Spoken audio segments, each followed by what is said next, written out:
Мы – слава ваших предков, потомки этих гор. Оружие не слагали бесславно с давних пор. Опять горят зорницы в заснеженных горах. Настало время биться. Опять кричим: Орсдах! Всем дорога свобода. Настал и ваш черед. Столетняя дорога, войнахская, вперед! Наш пепел в каждом сердце, пускай стучит в груди. В ком силы есть сразиться, на битву выходи.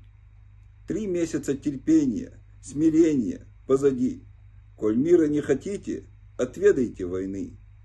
За снежные вершины, за честь, за дом, за род, за славу наших предков. Орсдах! Вставай, народ! Маршал Душук. Здравствуйте, всех приветствую. Ассаламу алейкум. Я только что прочитал стихотворение чеченского поэта. Я не люблю слово поэтесса, поэтому употребил слово поэт, хотя речь идет о женщине, о прекрасной женщине, супруге первого президента Чеченской Республики Джохара Дудаева, Али Дудаевой. Книга издана в Вильнюсе в 1993 году.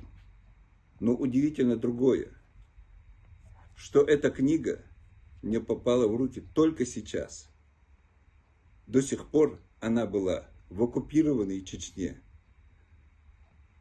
при том режиме, где даже упоминание имени Джохара Дудаева считается преступлением. И сейчас, но эту книгу люди сохранили и нашли способ передать ее мне через много тысяч километров. Огромная благодарность им за их мужество, за их порядочность, за их преданность, за все.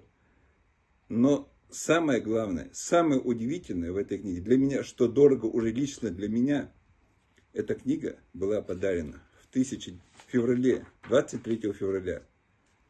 1994 года моей маме Эльзе Шериповой.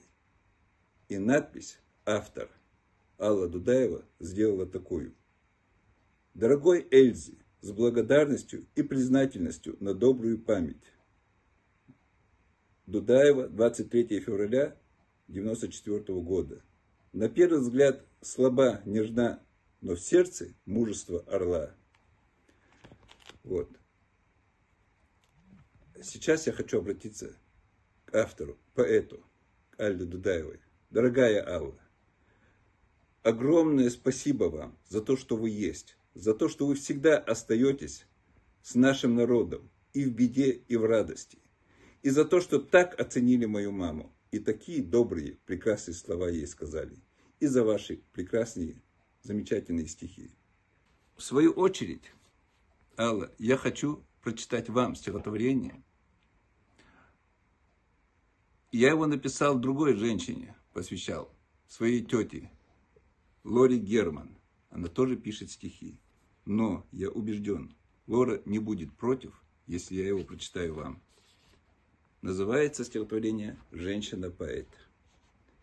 Когда живем мы в смутную эпоху, когда нам кажется, спасения нет, а боль спокойному мешает вздоху, надежду дарит женщина-поэт.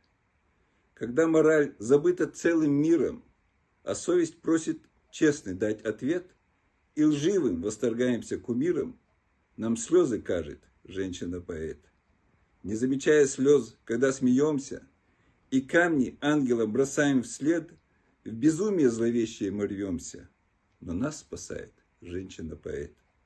Внезапно посещает озарение, божественный спускается к нам свет. Кому за все мы шлем благодарение? Тебе, прекрасный женщина-поэт.